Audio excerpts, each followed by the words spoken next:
All right, well, it is 10 o'clock and we're going to get started. My name is Amy Reardon and I welcome you all to the Delaware Commute Solutions series number 18.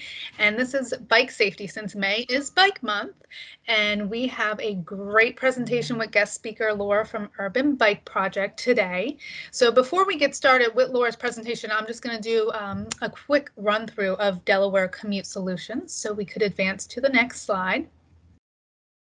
And as we go through the presentation, if you have any questions, please go ahead and put them in the chat and we'll go through all the questions at the end of the presentation.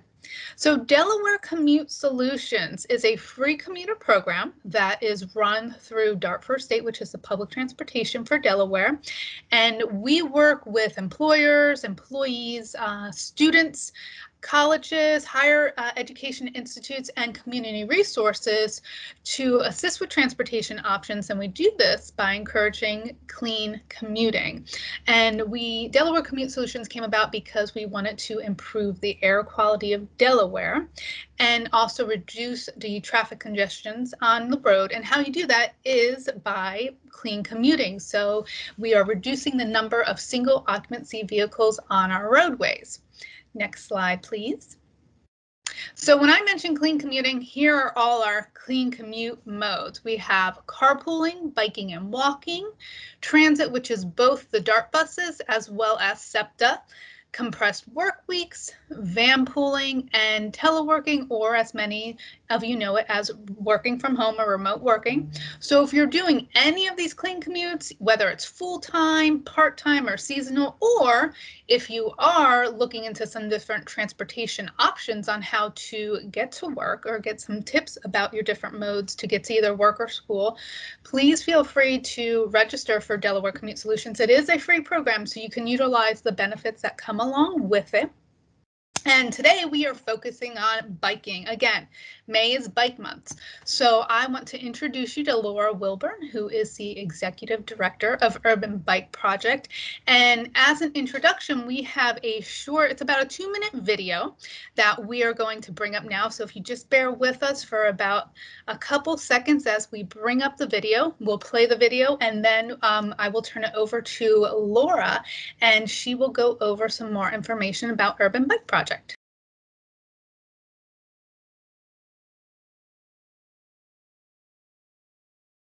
Hi, I'm Laura. Welcome to Urban Bike Project. We're a nonprofit bike shop, and our goal is to make bicycling accessible for folks who might not otherwise be able to access it for whatever reasons. We have used bikes for sale. We also have bikes for free that we give to adults who are in need of transportation. We have a variety of youth programs, ways that kids can earn bikes. In 2020, we had about 1,400 bikes donated, and we were able to sell or give away about 1,100. Really, it just came down to a lot of folks realizing, I'm at home all day, I need a way to get outside, I need a way to get my kids outside, spend some time together as a family, not drive each other so crazy, breathe some fresh air. And folks really discovered this opportunity as bicycling as stress relief, bicycling as fitness.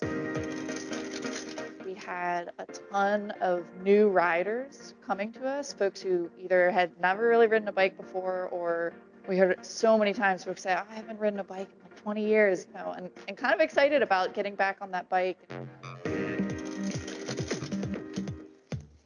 We certainly expect some continued increase in traffic as some of those people continue to use their bicycles and need repairs, maybe come to upgrade a bicycle, and of course spread the word to all of their friends and family. Just the fact of having reached so many more people in 2020, we know that that's naturally going to create some ripple effect with more people finding out about us.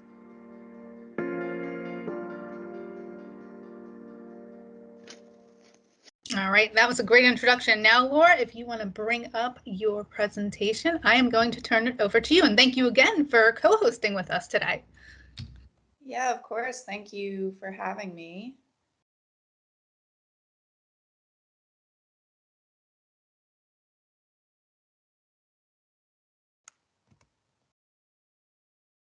Okay. So my name's Laura Wilburn.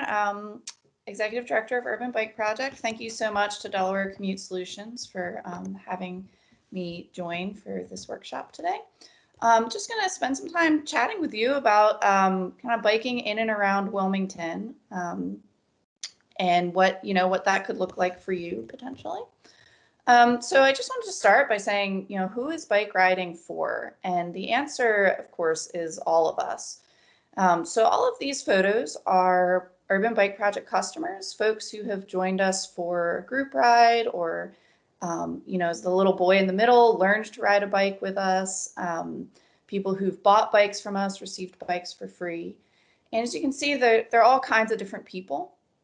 And I think that's a really important point that I want to kind of share with you all is at Urban Bike Project, we work with about 1,500 adults. That's, in 2020, we worked with about 1,500 adults. Fewer kids in 2020 because our programs were limited, but on a normal year, about 200 kids. And they're all kinds of different people. I think sometimes we think of a cyclist, we think of someone on a really fast bike with special clothing and, they're kind of like hammering up 52 or something like that. And, that's great if that's the kind of riding that you do and if that's what you enjoy, but it's not the only kind of riding out there. You don't have to be an athlete. You don't have to have a fancy bike. You don't have to be kind of a daredevil. There's a lot of really comfortable and safe places here in Wilmington that you can ride your bike, whether it's for a long ride or just half a mile to your neighborhood store. And we work with people of all ages, abilities, shapes, sizes. A couple interesting statistics I can share with you about the people we work with. About just over half of our customers use their bikes for transportation at least some of the time. And some of them, it might be their primary or even only means of transportation. And for a lot of them, it's not their only means, but it's something that they enjoy using for some of their transportation, maybe some of their shorter trips. We also work with a number of folks, and we don't collect this data on our open shop customers, but through a free bike program, we gave away about, bikes to about 140 individuals last year. And of those, 12 of them were actually on SSDI or collecting some kind of disability insurance. And I only mention that because I think it really drives home the point of how biking can be for all kinds of different people. And I think we don't often think of bike riding as being something that could work for somebody who has a disability. But, if you have arthritis or knee trouble, some vision trouble, it could be a safer form of transportation. It actually works really well for folks, a lot of different types of disabilities that people might have. So that's just kind of another way to share, you don't have to be an athlete. It really is something that's there for all of us. And even if you're only doing shorter trips by bike, you can really enjoy a lot of benefits from bike commuting. So what are some of those benefits? We ask our customers to share with us why they choose to commute by bike. And you can see the reasons are all over the place. So of course, helping the environment, that's a reason that a lot of folks give. About a fifth of folks are doing it to help the environment as at least one of their reasons. About a quarter of folks do it because it helps them to feel more connected. So they experience their community in a more personal way, and they really enjoy that.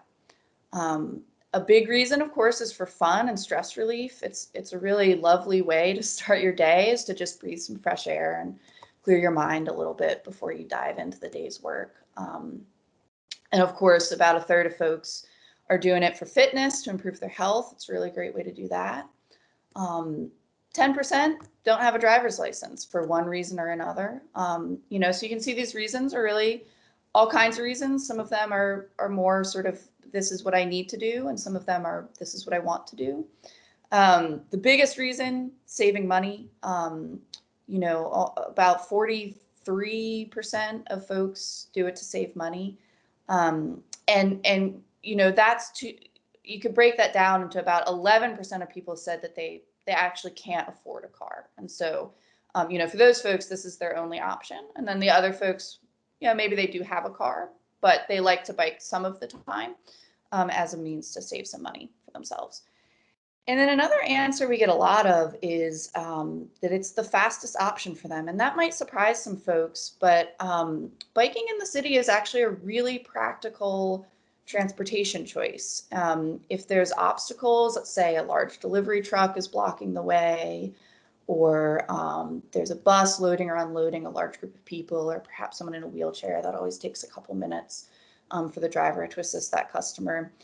If you're in a car, you're kind of stuck waiting. And in a bike, it's really easy to just get off the bike, hop on the sidewalk, walk around the obstacle, and you can be on your way.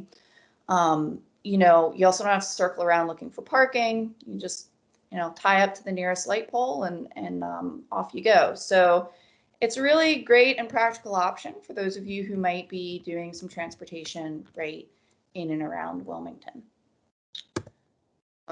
So car-free living in Wilmington, it's not impossible. I actually do it myself. I don't have a car. And there's about 21% of Wilmington households that are car-free. Of course, those reasons could be out of necessity or out of choice. And in some census blocks, that number's as high as like 2/3 of residents or of households don't have cars. This data comes from policymap.com, and if you're interested in this sort of thing, you can explore it yourself. It's a free service. They get the data from the census. But car-free living could be great. Obviously, that saves you the most money of all the options, but you certainly don't have to go car-free, and you don't have to start there. Even if you just use your bike to commute once a week, even once a month, you can still really be enjoying some benefits there. Another thing to think about when we talk about biking and walking for transportation is the first and last mile, and that refers to people who are using transit. And how do you get to your bus stop? And then once you're on the other end, how do you get from the bus stop to your destination? And sometimes you might be lucky and those bus stops are really very, very close to your starting and ending points. But of course, oftentimes there's a little bit of distance there. And so it's useful to sort of think about all of the people who report transit as their primary means of transportation. They are also walkers or bicyclists or both, because you've got to get to and from that bus stop.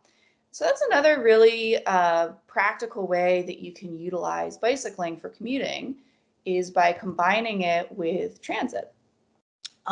It's very easy to put your bike on the front of a bus. It's just a little 3-step process kind of to load your bike up. And you can learn more about that by visiting the DART website. The links are right here on the slide, as well as information about taking your bike on SEPTA. SEPTA does not allow bikes during peak hours, but if you're able to flex your schedule a little bit and travel a little before or after rush hour, SEPTA is a really convenient option for combining bus and transit. And what are some of the benefits of that? Obviously, it helps save you time getting to and from your bus stop if you've got a little bit of a distance to get there. It gives some greater flexibility. As somebody who lives without a car, I can say that there have definitely been times when I've planned on taking the bus and maybe something's gone wrong. Anybody who's tried taking the bus, maybe it's pretty reliable, but sometimes the bus might not show up, or it might be running very late. It gets stuck behind a traffic jam or a crash or something like that. And I have found that I can then hop on my bike, and I might still be late, but not sort of very late. It really helps me kind of keep my schedule on track if I have that bike as another option. And of course, you're going to learn a little bit more about Delaware Commute Solutions, which helps as well with some of those kind of sticky situations. And then another great benefit of combining transit and bike is that it helps you avoid unsafe stretches of road. So you might have a really great bike commute route for half of your distance to get to work, but maybe the first half feels really unsafe to you. And so what you could do is you could take a bus for the first half. And then if it's a really nice day out, you could hop off early and ride your bike the rest of the way along that safer route and really enjoy that fresh air and those fitness benefits. So I wanted to talk just a little bit about some safety tips in Wilmington, and Delaware Commute Solutions is going to share some more about safety with you after I'm done talking, but I wanted to address a couple sort of myths or misconceptions that are really common. So if this is new information to you, you're definitely not alone. So one thing a lot of folks think is that you want to ride against traffic so that you can see cars coming. And that will make you safer. But we actually really want to ride with traffic. On the slide, I share a couple reasons for that. One, on the left-hand side, you can see the dotted line indicates where the driver is looking when they're at a stop sign. You can think about yourself as a motorist too, and sort of if you're turning right at that intersection, you're probably not checking for people coming in the other direction. You're just going to be checking for folks who will be approaching the intersection in the lane that you're trying to turn into. And so if you're a cyclist riding the opposite way, it is possible that that motorist may enter that turn without ever turning to look in your direction. And then you're going to be in a situation where you're going to be having to take evasive action rather than avoiding that situation to begin with because the motorist was able to see you coming. Another reason is the way that the speed works. When you're going towards each other, your relative speed is much higher than when you're going in the same direction. And that makes it harder for motorists to react and for yourself to react. You need to have a faster reaction time the faster the speed is. So if they do see you coming and there is potential for a collision, they're not going to have as much time to stop if you're riding right toward them. And then, of course, if there is a collision, which, that's where obviously trying to avoid that. But if there is one, it would also occur at a much higher speed. One other reason to ride with traffic that I don't mention here is that it also makes it easier for you to see and obey traffic signals. Cyclists do have the same rights and responsibilities as cars. So we do have to stop at red lights, yield right of way at stop signs, and motorists also yield right of way to us legally. And, of course, that makes sense if you think about it. If you're riding through a red light, the cross traffic has a green light. They're probably not looking for you. They may not see you. They may not realize they need to stop for you. So it really makes sense to obey those traffic signals. And if you're riding with traffic, it's going to be a lot easier to do that. The signals will be facing you, and that'll be easier.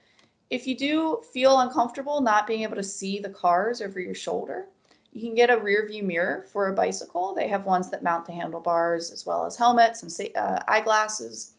And that's a really great solution. I have a mirror on my bike, and I love using it in the city. It really helps me keep track of what's going on while I can still be safely riding on the correct side of the road. And I should mention that it is also the law that you ride with traffic and not against it. Another myth we might have is that riding on sidewalks is safer than riding in streets. This GIF that I put up here, this is just a little video. It's obviously an advertisement for a safety feature of this minivan where it sensed that school bus coming. But the reason I put this up here is not because of the safety feature. I put it up here because notice something about how she drives. She doesn't stop at the sidewalk to check first. She drives right past it and isn't obviously expecting anybody to be there on the sidewalk. If you're a pedestrian, it's pretty easy for you to stop on a dime if there is a car pulling out of a driveway. But as a cyclist, you're going much faster. It's a little harder for you to stop if somebody kind of suddenly pulls out of a driveway. And so for that reason, sidewalks in congested areas with a lot of driveways and cross streets are actually less safe for cyclists because, motorists aren't there looking for you in the sidewalk. And additionally, of course, in congested areas like, a city, it also puts you in tension with pedestrians. And so we really want to be riding on the streets. Of course, similar to the previous one, it is also the law in Wilmington city limits that you ride in the street, not on the sidewalk. Out in the county, you can legally ride on the sidewalk, and there are some places that may be safer, but just keep in mind if there are a lot of cross streets and driveways, it's probably not safer. If you're going to choose to ride a sidewalk in a situation like that, definitely be mindful of motorists pulling in and out of those cross streets and driveways.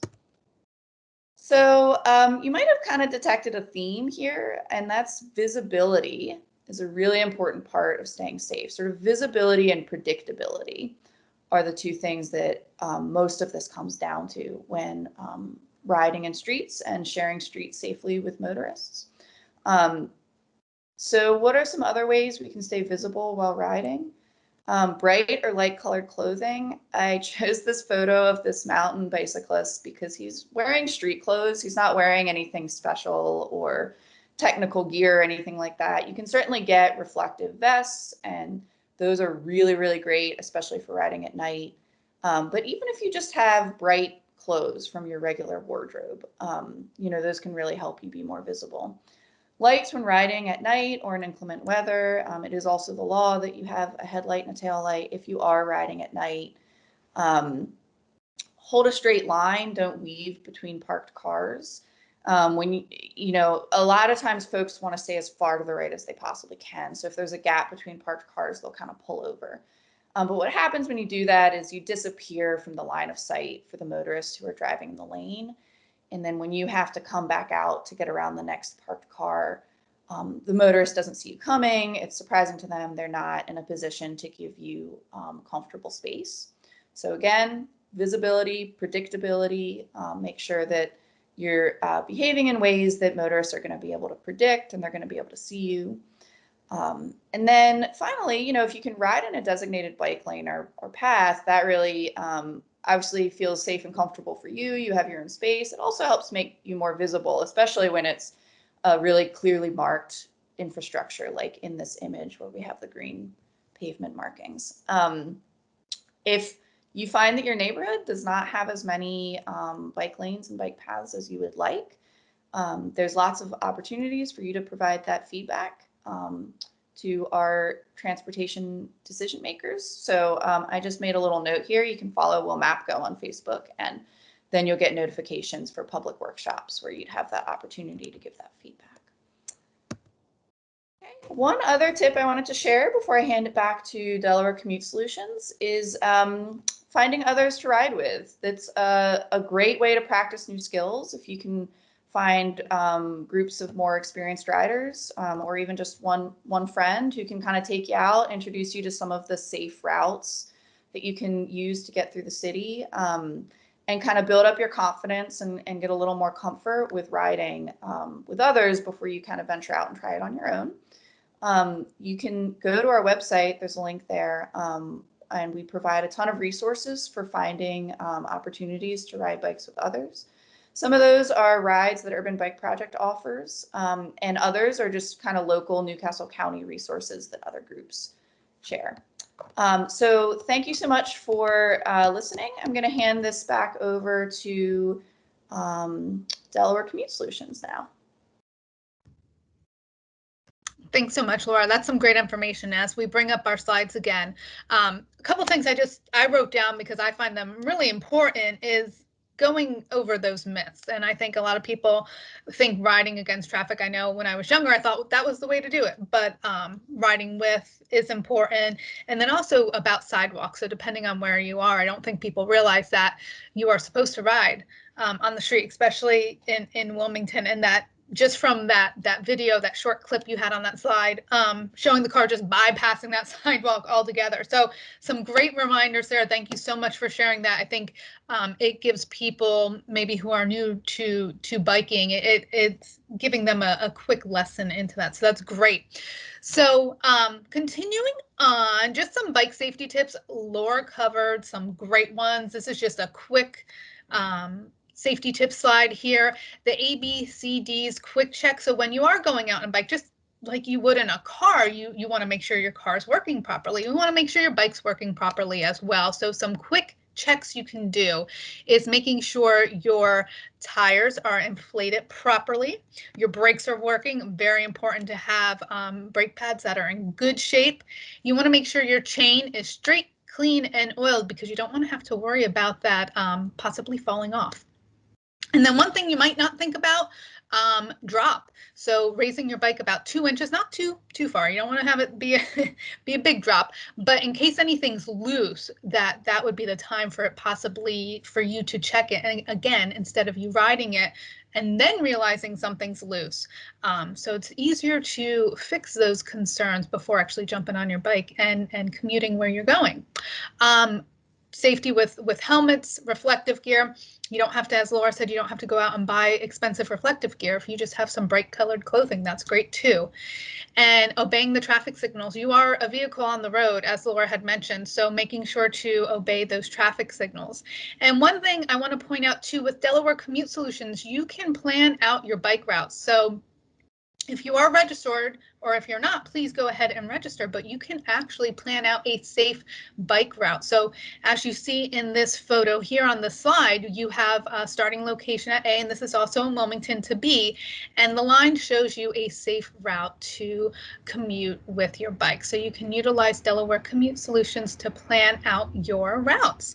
And always there's some great local information that you can utilize to find more information about biking. We could go to the next slide. So I mentioned all about Delaware Commute Solutions. So real quick, if you aren't registered, this is how you do it. You can go to our website, or you can download our app, and you just need to put your name in, email, create a password, and now you're all registered, and you could go on to your next steps of completing your profile. And then using Delaware Commute Solutions with our benefits, such as planning your routes. You can even earn rewards and our guaranteed ride home benefit as well. And before we leave here, if you do have any questions, I just want to go over one more thing, but you could go ahead and put those questions in the chat box for either myself or Laura. But on our next slide, there are a few events that we want to share with you that for Bike Month. And as Laura was going to mention, Open Streets in Wilmington is tomorrow. So if you are in the Wilmington area, please go check it out. It's from 2 to 6. And you could see here it's Market Street area between 4th and 10th. And there's also the website there. So if you want some more information about that. Also, Bike Newark is doing a social media contest. So we will send out these flyers with the thank you email that will follow up with you. So we'll send this information out. And then there is a Bike to Work Day in Dover on May 19th, and it will be at the Dover Library. So, and one other thing, I don't have a flyer up there, but Bike Wilmington is also hosting their Bike to Work Day, and that is May 20th, downtown Wilmington, and we will be sharing that information. So if you want to get more information about that, please feel free to check our Facebook page as well at Delaware Commute Solutions. And Laura, is there anything else you wanted to add about the Open Streets in Wilmington? No, it's just, it's going to be a great time. The street will be available for you. It'll close to traffic. You can come go for a walk, go for a bike ride, family friendly. We'll have lots of different activities going on. A chance to win a free YMCA 3-month membership. So some good stuff going on, and hopefully we'll see you there tomorrow afternoon.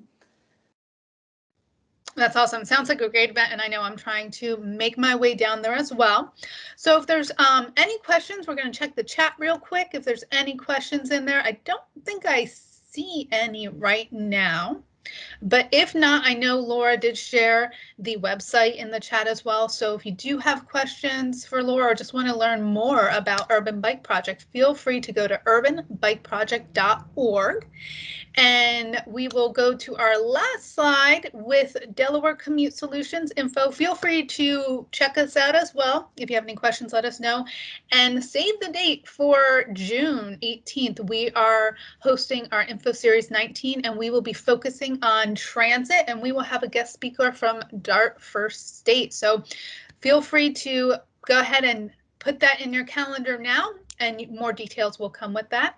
And if there's no questions, I want to say thank you again, Laura. You provided some great information, and Urban Bike Project is a great resource to our local community. So thank you so much.